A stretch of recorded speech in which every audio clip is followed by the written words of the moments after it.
We're live once again with Joanna Shakti. Joanna, thank you so much for taking the time and coming back to the Get Foxy Oh, show.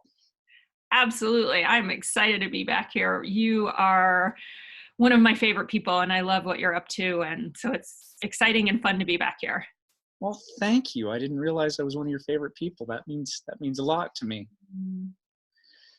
Well, today I wanted to ask you some questions because one of the things that I've kind of brought into a theme on this show is this idea of divinely given femininity. And a lot of that idea actually came from you as I went through some of your training a year or two ago.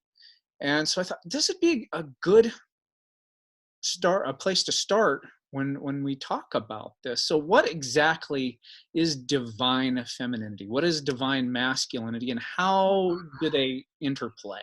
Yeah. Oh, it's such a beautiful question. And so let's take the idea of which one do we want to take first, divine or feminine? Let's take divine.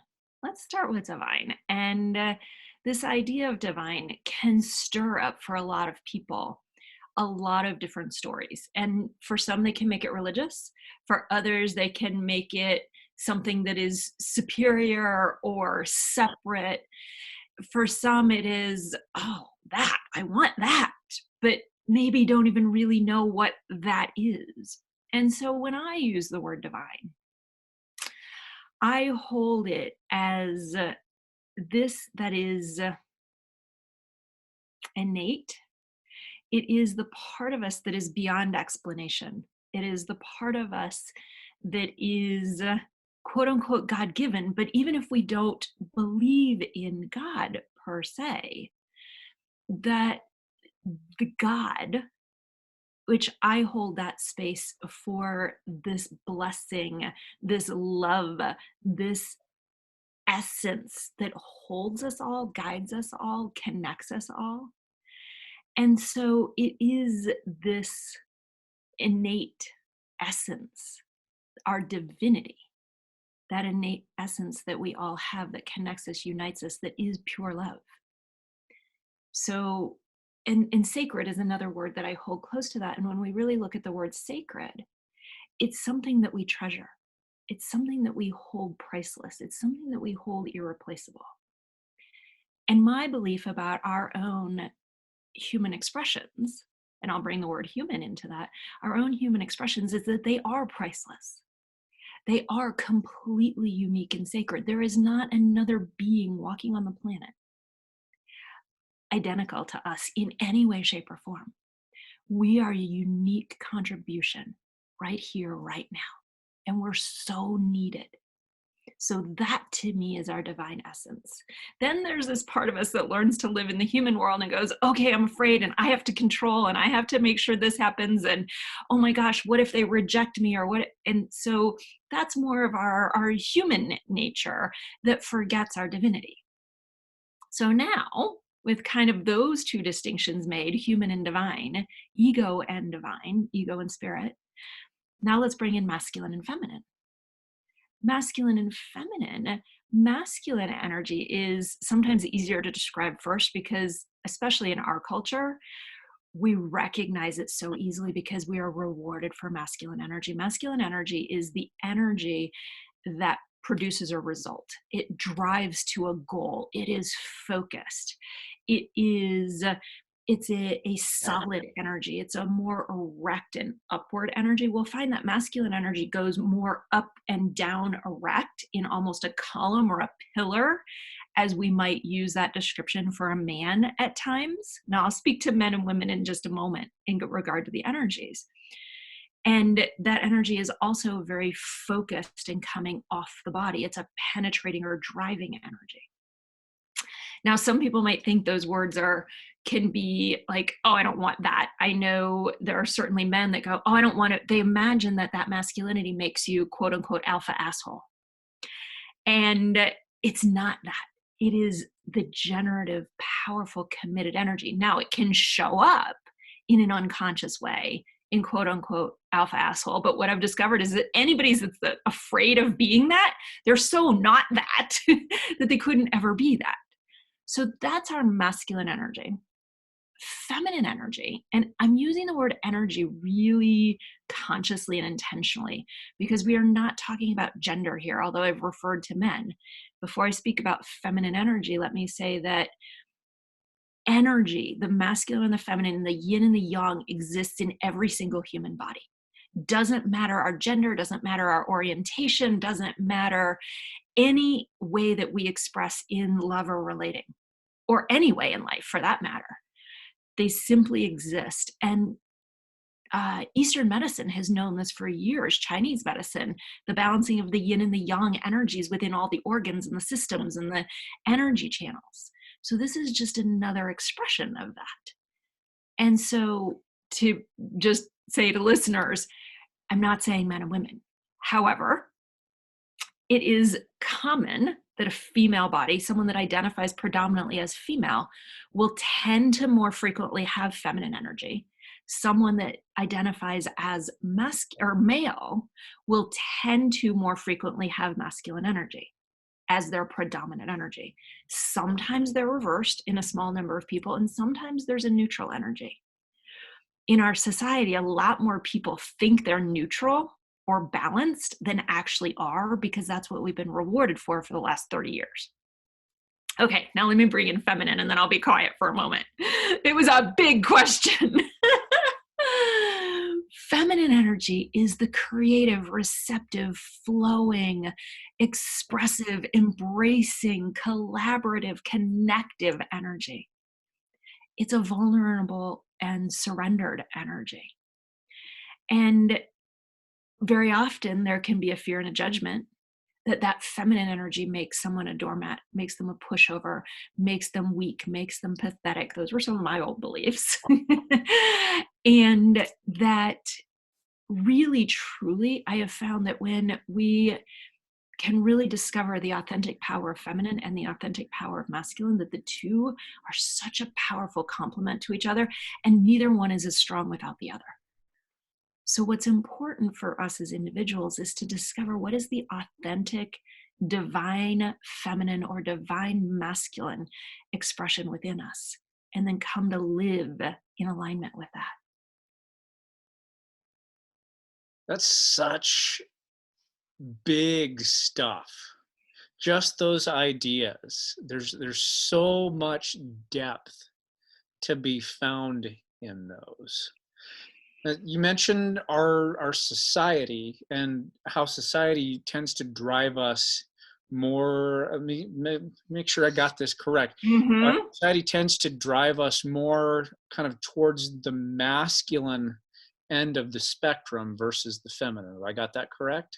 I would say that is my absolute experience, and particularly when I'm working with women, that they feel so often. I hear, well, the only way to get things done, I have to show up masculine in my job, whether I'm in the corporate world or whether I'm an entrepreneur or even whether I'm a stay-at-home mom, like to manage the schedule and the tasks. We imagine that has to be masculine energy. And truthfully, we were rewarded for it and still are in the corporate space in particular. So then how does one show up as feminine and be in the feminine in our culture without I guess what am I trying to say here? Without backlash. Yeah, it's a great question. And it takes a big answer. And it starts with individuality and it starts with authenticity. Because what happens whenever we are told that we should be something other than who we are, we step away from our divinity. We step away from our biggest gift. We step away from our uniqueness, trying to live to someone else's expectation or identity for us. And living, I think most of us walking in human bodies could look at a time where in our lives we tried to be what mom or dad wanted us to be, where we tried to be what our teachers wanted us to be, where we tried not to be what the kids on the playground judged us for, where we try not to be the one that is criticized because then we get embarrassed or ashamed. Like all these ways that we have tried to orchestrate how we show up in the world so that we're liked, loved, respected, or we're not rejected, abandoned, judged. And we could put some more words, but those are in each of those categories, but those are the essence. So we try to, I like to describe it as we try to twist ourselves into a pretzel, trying to be the one that will be liked, loved, and that we can keep that love and we can keep that attention. And it's painful, painful, painful to live in that world. And eventually we get dimmer, we have less energy, we have what I would say is more depression, because we don't feel like we can actually express and be ourselves. So one, it's looking at the pain that it actually causes us to not be authentic. How many women that I work with go, oh my God, it would be so nice if I knew somebody had my back. Oh God, if I could just trust that he would show up. Oh, that day when I can just relax and not feel like I have to be the one on top of everything. I know so many women that crave that. And so we have to go, this isn't working. And really get that honest, because now to step into our authenticity and begin to say, well, who am I truly? How have I been hiding? How have I been pretending? I was an electrical engineer with an MBA working in oil and gas and high tech in Houston, Texas with the good old boys in the 90s. And that's who I thought I was. But it was this projected identity of how I thought I'd be successful and safe in the world, and how I thought I'd be attractive, but that so didn't work. I never attracted the ones that I was attracted to. And so the next step is to go, okay, who am I authentically? And a lot of people go, oh my God, just like me. Wait, there's this feminine woman in there? I didn't want her. I tried to hide her. I denied she existed. So now we have to come back into more of a self relationship to say, oh, but if I could be her, life would be so flipping good. Oh, just like all those stories that I've, oh, I could relax. Oh, I could rest. Oh, somebody would take care of me. Oh, I could just receive. Like that's another thing that the feminine does, is she receives. And I'm using the pronoun she because there is a consistency between female, but if that doesn't apply, just switch the pronouns. But she receives. And what often I'll say is the mantra of the modern day woman is, no, I got it. While the mantra of the happy, energized, loved woman is thank you, as she receives. So we have to go on a journey of clearing out everything that says it's not okay to be me. And let me tell you, when we can actually let go of everybody else's stories and expectations and come back here, the power of connection and joy and vibrancy and attractiveness and miracles, actually, miracles abound. Things we would never expect. How does one start getting in touch with their authenticity? Well, one of the things that, let's do this if you think this is a good idea, that I asked some questions to help people get to, am I authentically core masculine or core feminine? What if we ask the four questions? There's lots more questions that I do when I'm in with somebody in a full program, but there are 4 questions that really help somebody begin to identify that truth. Should we put them out there? Sure. Okay. So what I want to invite everybody that's listening to do before you answer these questions is to decide that you can answer them from a place of knowing that you are absolutely safe. You cannot be rejected. You are going to be loved completely. You won't be judged. Everything is going to go beautifully and perfectly, because that gets us beyond all of those fears. So answer the questions as if everything is going to go better than your wildest dreams. So from there, the 4 questions are, the first one is, if you are going to pick your ideal lover, would you pick a lover that is physically larger than you, or would you pick a lover that is physically smaller than you? And then the second question is, again, if you were to pick your ideal lover, would you pick a partner who is physically stronger than you, i.e., they can pick you up and move you across the bed? Or would you pick a lover who you are stronger, i.e., you pick them up and move them across the bed? Third question is, in a dating and courting situation, and this doesn't matter if you're single or partnered. If you're partnered, I still recommend that you be dating on a regular basis. But in that dating situation, would you prefer to be asked out, picked up, and taken to dinner?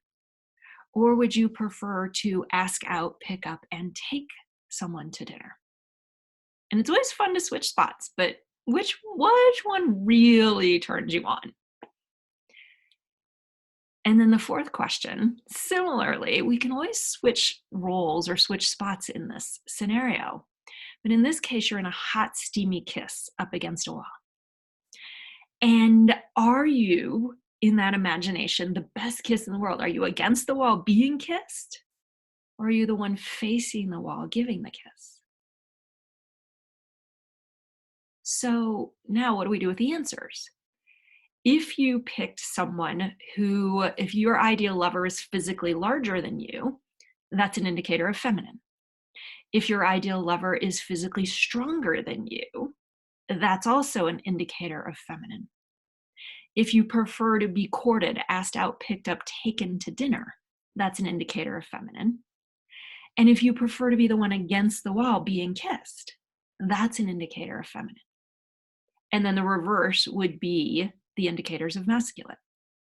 So what was true for me the first time somebody gave me a set of questions like that, I went, whoa, I just answered every question feminine. And I would have sworn, as that engineer in oil and gas, I was masculine. So that's the first wake-up call of, whoa, there's something in me that I didn't even realize or I'd gone to sleep to. And then the next step is to begin noticing the difference between that authentic expression and how we're actually showing up in the world. And our job then, should we choose to step onto the journey of this divine feminine, divine masculine, is to close the gap between how we're showing up in the world and who we truly are. And that gives us a power to connect and love, and the power of miracles that I was talking about earlier, that truly brings us into divine alignment with our own soul, our own divine expression. This is fascinating stuff in that, I see some of this in my patients as well when they come in to the office.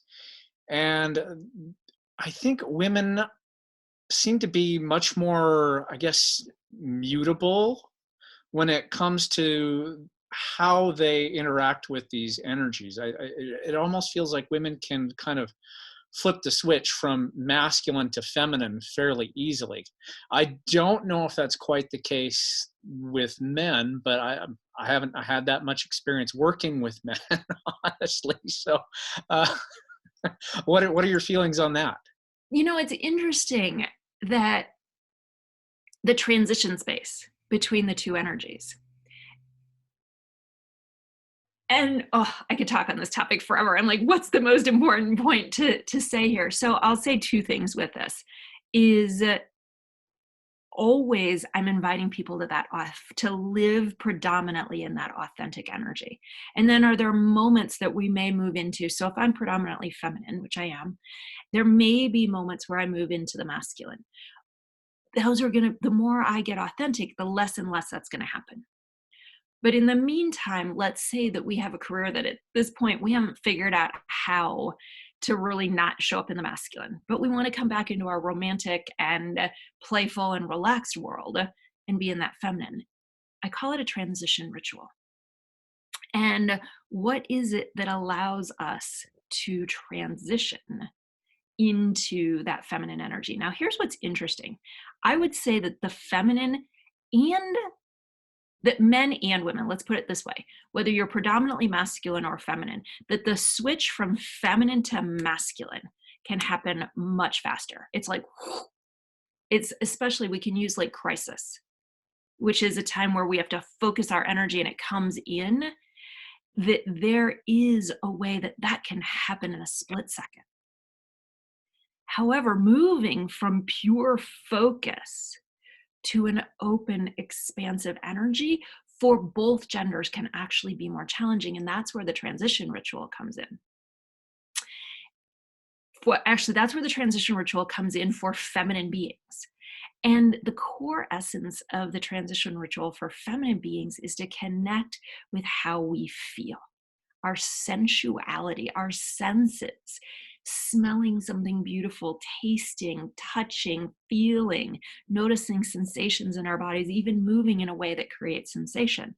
Those are some of the gateways when I teach transition ritual that we begin to move. But that can take, we can teach someone to do it, quickly if there's a phone call from a beloved.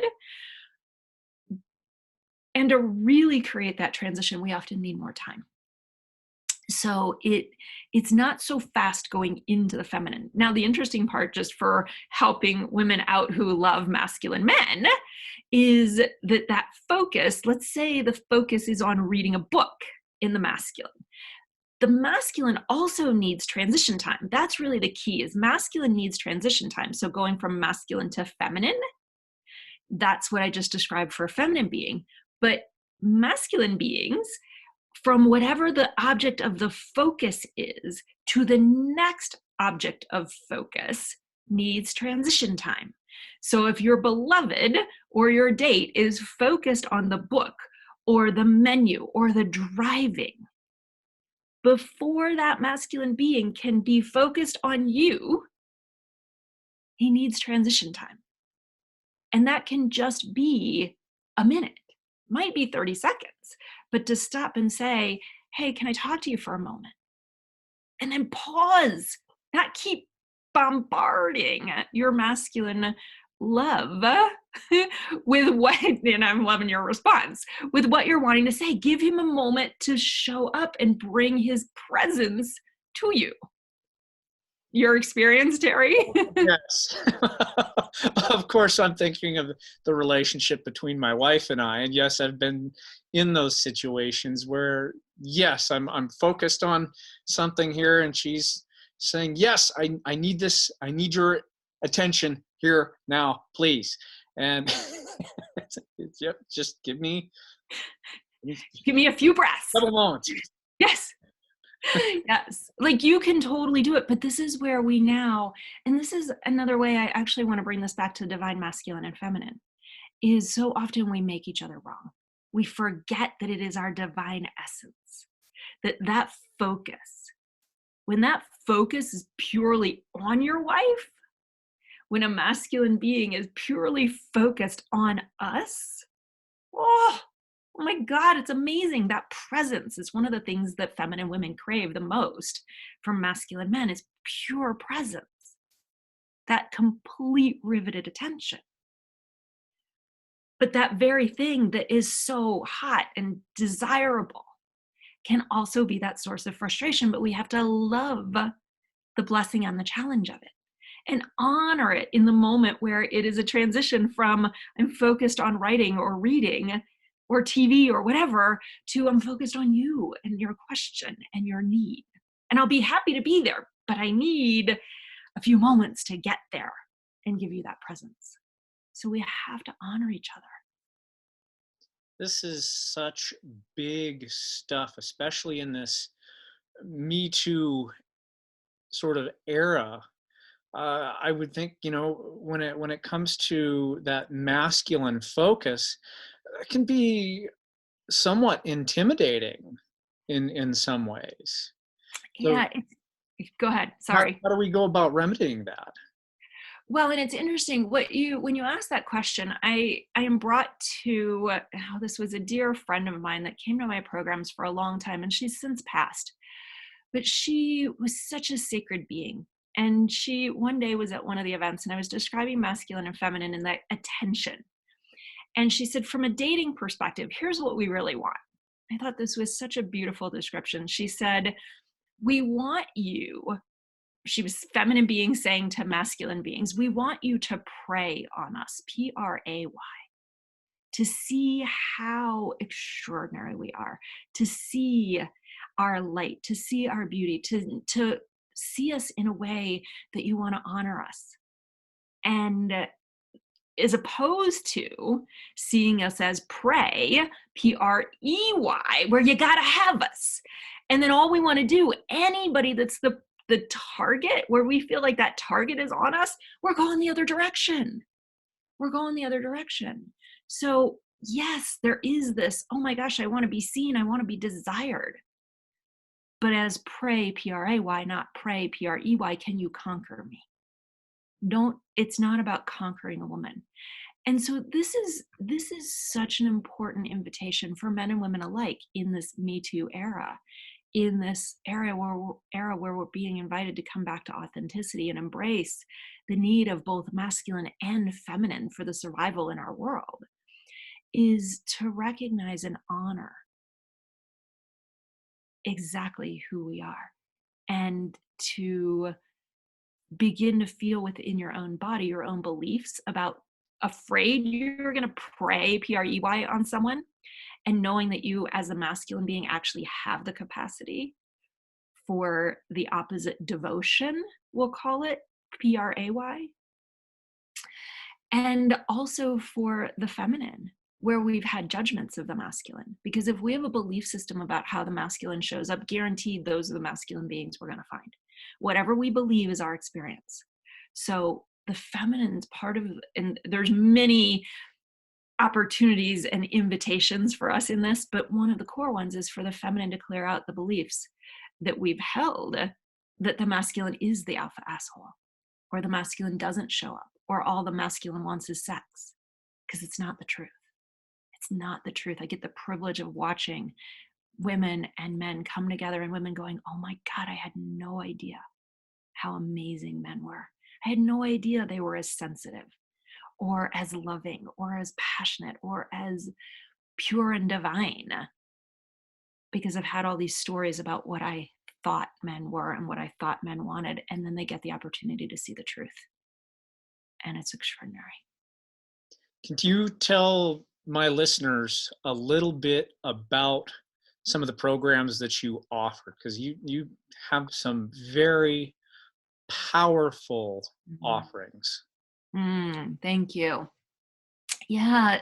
So before I say anything about the programs, the essence of the journey that I walk people down is this path of soul love, this deep love that is a combination of love of self, romantic love, and divine love. That our fullest expression is a combination of all three of those expressions of love. And so this path of soul love, if we break it down into three phases, if you will, the first phase of that journey is that self-love. It is and that whole idea, believe me, it scared me. I hated it. I'm like, don't tell me about self-love, whatever. I am so full of love. I have so much love to give. The challenge is that the biggest destroyer of romantic love, which we're going to talk about in the second part of the journey, the biggest destroyer of romantic love is actually self-abandonment. Not abandonment by the other, but self-abandonment. Because self-abandonment is the breeding ground for resentment, and resentment is a killer of love. I didn't really understand resentment because I was such a self-sacrificer in the beginning that I'm like, I don't even know. Of course, I'm just going to give, and I'm going to give, and I'm going to give, and I'm going to do, and then I'm pissed because I'm not getting anything back. And the only way I can ever receive is, one, I have to believe that I'm worthy to receive. Two, I actually have to know what I need, want, desire. I also have to be able to set boundaries, which means I need to know what doesn't work for me and what my boundaries are and what my turn-offs are. And then I have to be confident enough in myself to actually express them. And when I stop pretzel twisting. When someone stops trying to be or do the thing that they think will get or keep love, when they stop settling or selling themselves out in the name of love and connection, they come into a place of such a deep self relationship that we completely can be ourselves in the good and the bad and the ugly, because we all got ugly. Like, none of us are perfect. We all got habits. We all got things we do that we wish we didn't do, things that we try to hide. But when we can actually let ourselves be seen in the beauty and the mess, so to speak, that's the moment where we actually begin to trust love. That's the moment where we are actually available for loving and being loved. And that takes us into, so the first phase in the journey is a phase of ecstatic authenticity, or activating the soul love within. When we get into the second phase, it's an experience of ecstatic intimacy. Into me you see, letting you see the good, the bad, and the ugly. Me seeing your good and the bad and the ugly, and loving each other more deeply because of it. The place where we navigate conflict in a way that the challenges and the conflicts in our relationships actually become communion. They deepen the connection, they strengthen the bond of the relationship. And oh, by the way, the masculine and the feminine dance deeper. So we now have our ecstatic intimacy married with our ecstatic authenticity, and that gives us ecstatic ecstasy. This is where life and lovemaking become the richest, most fulfilling, most juicy experiences. And we all want to jump to, oh yeah, I want it to be so good.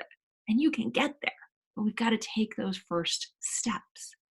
And so the way that my programs work is to take men and women, singles and couples, through each of those phases so that you can get to the ecstasy, the greatest fulfillment of living.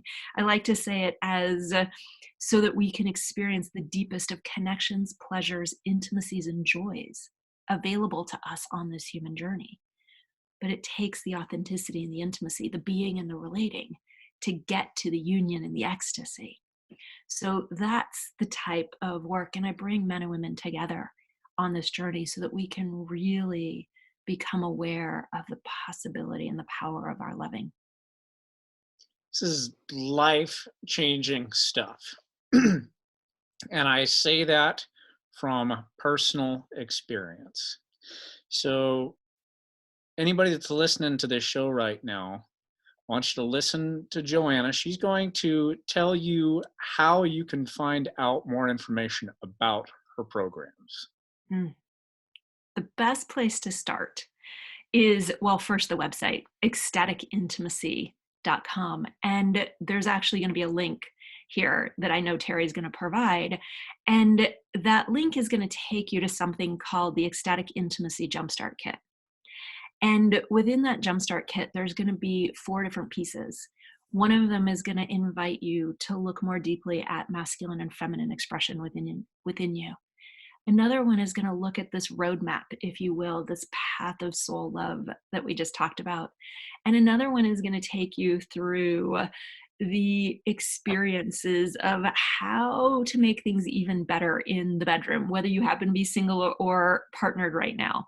So those are some of the things that you'll get in that Jumpstart Kit. And as you go through that, you'll actually find a savings code that, if you are deeply called, if this is something that speaks to your soul, and even if it scares you, which, believe me, it scared me, is that then that code will allow you to save 50% on a session with me privately, where we can hone in on what needs to happen for you, exactly how you get to live into that authenticity, intimacy, and ecstatic ecstasy. Such good stuff. Oh, you're awesome, Terry. Oh, Joanna, I wish we had more time, but our time is actually come to an end. There's so much depth to the work that you do. So, oh man, I wish we could. I think we'll have to have you on again in the future to talk a little bit more about more of this stuff in depth. But for now, thank you so much for taking the time. I so appreciate you. You're doing amazing things in this world. Thank you so much. Thank you, Terry. Thank you. Blessings to all.